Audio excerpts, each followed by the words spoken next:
بسم الله الرحمن الرحيم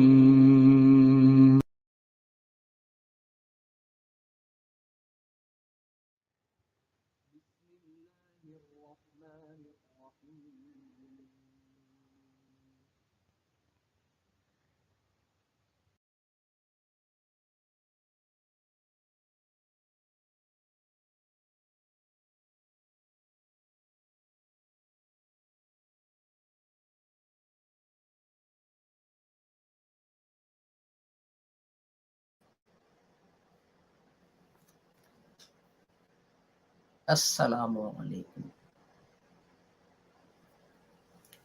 Today it is Tuesday, 19th of July 2022, and in our series Reflections on the Holy Quran, this is broadcast number 338. These days we are looking at the use of the words in chapter 2, verse 102 of the Holy Quran.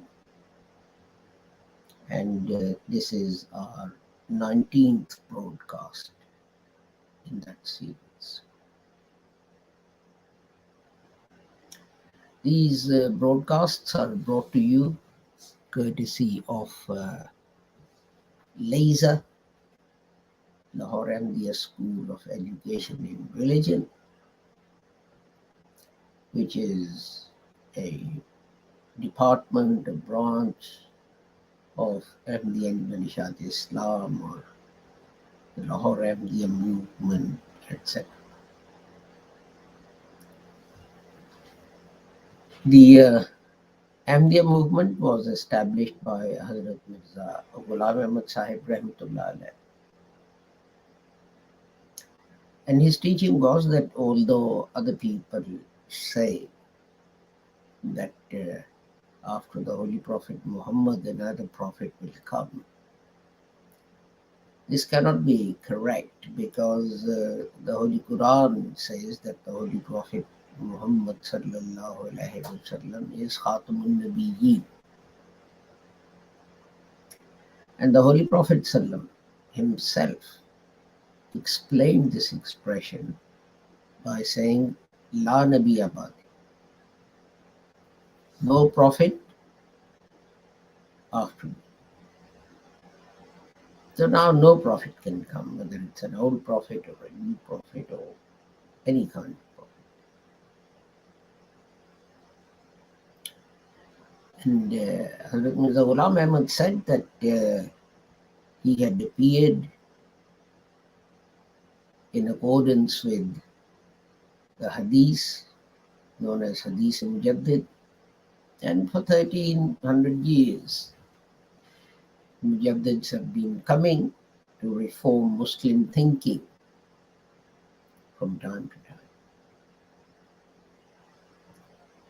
Some centuries you had Mujaddids, 2 or 3 Mujaddids appearing. It depended on what was needed and where. However, Hazrat Mirza Ghulam Ahmad Sahib Rahmatullah Alayh said that his distinction from other Mujaddids was that the Holy Prophet had said that the Messiah and Mahdi will come.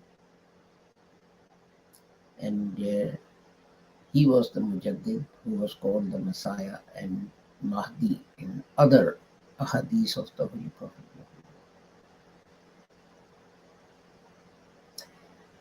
And upon this, those Muslims, those reciters of the Kalima who weren't members of the Ahmadiyya organization started calling Hazrat Mirza Ghulam Ahmad and Ahmadis kafirs and renegades and so on.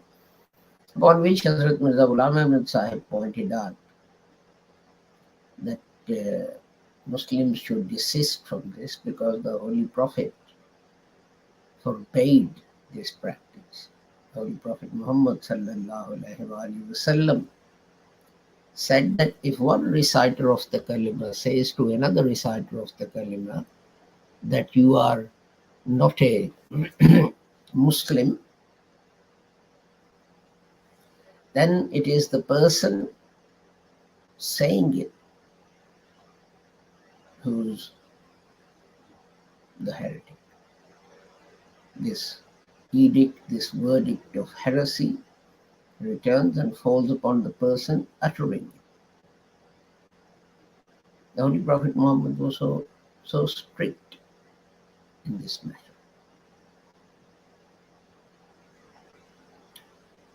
And so Hazrat Mirza Ghulam Ahmad said it's sufficient for people to recite the kalima to be Muslims. What happens after that, it's for God to decide, not for us. Further on, Hazrat Mirza Ghulam Ahmad Sahib also said that Muslims outside the Ahmadiyya Jamaat believe that some of the prophetic revelation has been missed out from the Holy Quran, and some that is in the Holy Quran. Although it is recited, the commands are abrogated. And Hazrat Mirza Ghulam Ahmad Sahib Rahmatullah said this is not possible because God says in the Holy Quran, Allah says in the Holy Quran that I have revealed it and I shall protect it. So when the Holy Quran has a promise of protection from Allah, how can it be that any prophetic revelation is missed out, or any prophetic revelation that is in the Holy Quran is abrogated, is cancelled? And people do it because they want to justify their extremist ideology and actions. That's why they do it. That all the peaceful passages in the Holy Quran are abrogated. It's easy, isn't it? And Hazrat Mirza Ghulam Ahmad said that certainly jihad is a duty of every single Muslim. But for the definition of jihad, we should look to the Holy Prophet Muhammad Sallallahu, and not to anyone else. Let us see what the Holy Prophet said.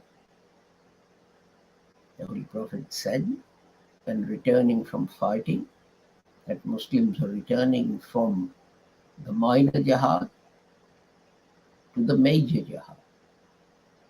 Then he went on to explain that the major jihad is jihad bin nafs, a struggle with your own self, with your own desires. Control your greed and enmity and your backbiting and 1,000 other things. That is the real jihad. And in fact, if you remember, the Holy Quran says that permission to fight is given to those who are persecuted and who are expelled from their homes simply because they say God is one, or they praise God.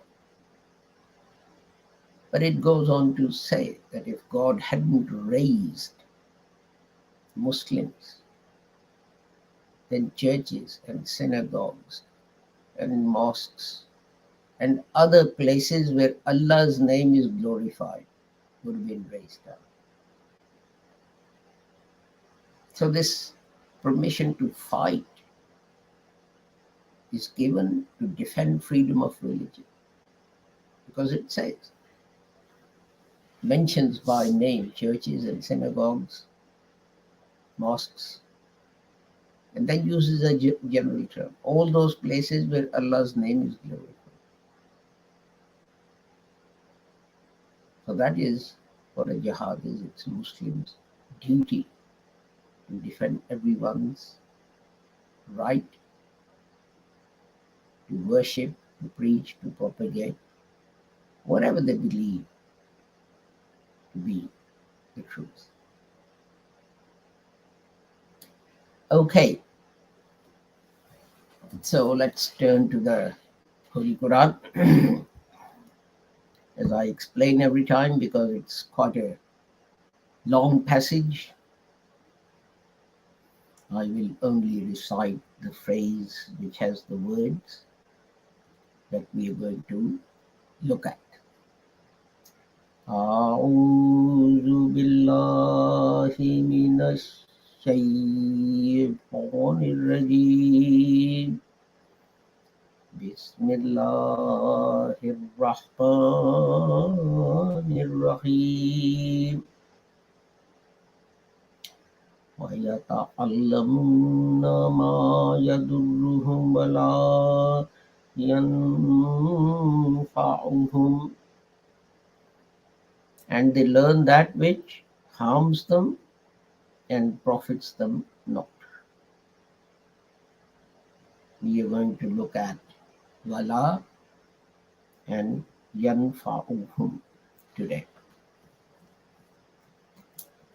So let's go to my notes and have a look. As I have said many times before, in Arabic we say words, but a more accurate way to describe them would be expressions, because they're made of a number of words. So wala, that would be, we would say, is one word, but it has two morphological segments. What that means is it's an expression made of two words. The first one is wa, which is conjunction, meaning and. It adds what's already been said to what's coming. And la shows that we're talking about the negative, and not. So because the expression is, if you remember, it causes them harm and not. So what follows is and not, which is yanfa'uhum. Yanfa'ahum, actually. And this word is based on the root nun fa ayin, and we find this root 50 times in the Holy Quran, and we find 3 words made out of this root. The first one 31 times, nafa'a, and 11 times, nafwa, and 8 times, manafi. And it means profit, benefit, and it can mean profit in the sense of, you buy something for 10 pounds and you sell it for 15 and you've made a profit of 5 pounds.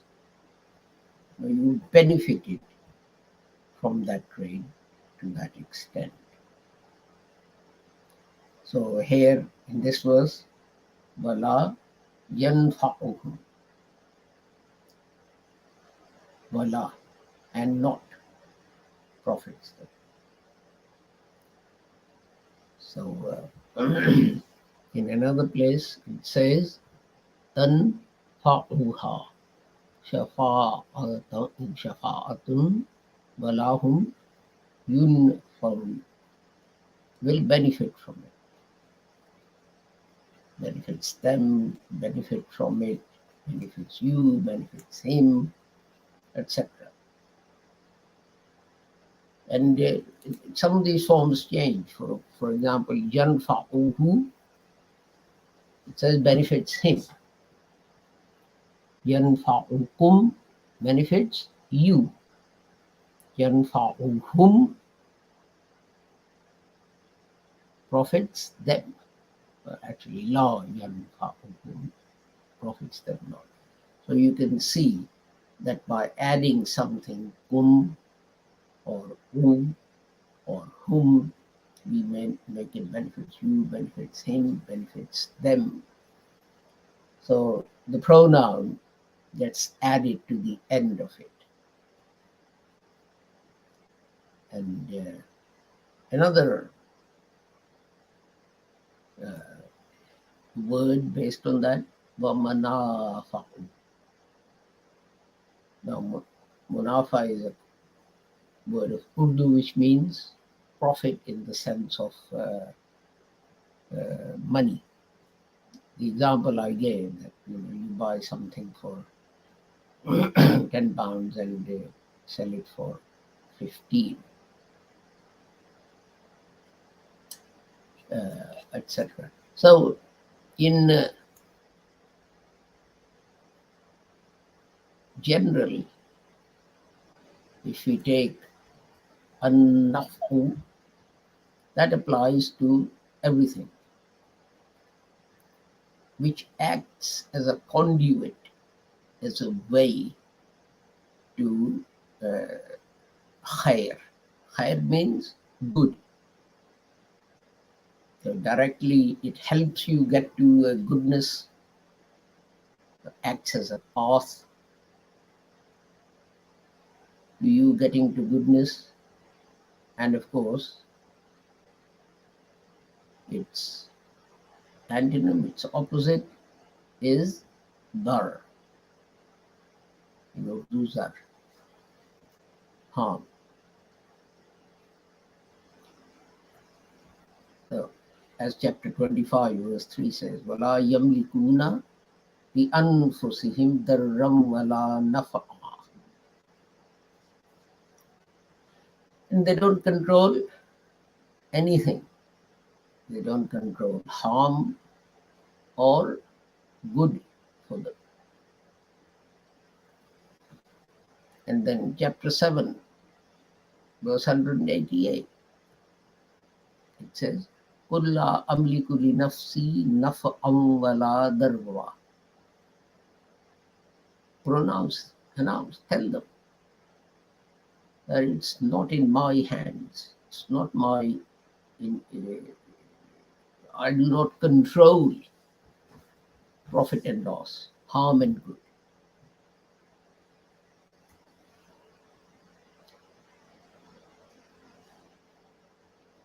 So what that means is, when the Holy Prophet is asked to tell people that he doesn't control harm or good for anyone, then how can someone say, you recite the Holy Quran and its reward that you were going to get, I will transfer it to someone else. The Holy Quran says, you don't control harm, you don't control profit, you don't control loss. So how can someone else do it?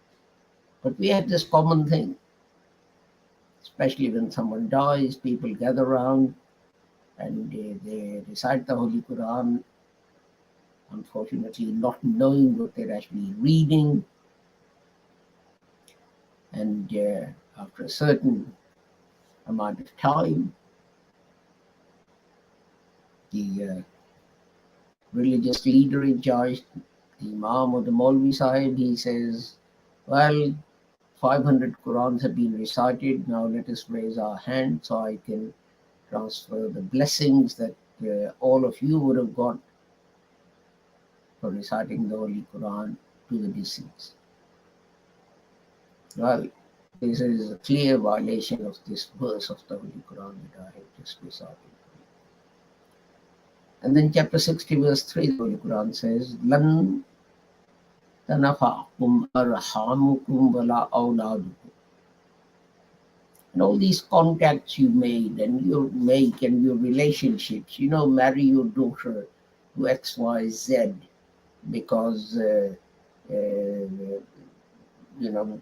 that boy's father is justice of the Supreme Court or High Court or whatever, or marry into such and such family because the head of the family or some member of the family is an income tax commissioner or whatever. Not saying, yeah, okay. In this world, you can use these contacts, but in the hereafter, all these contacts, neither these contacts nor your children, no one can help you.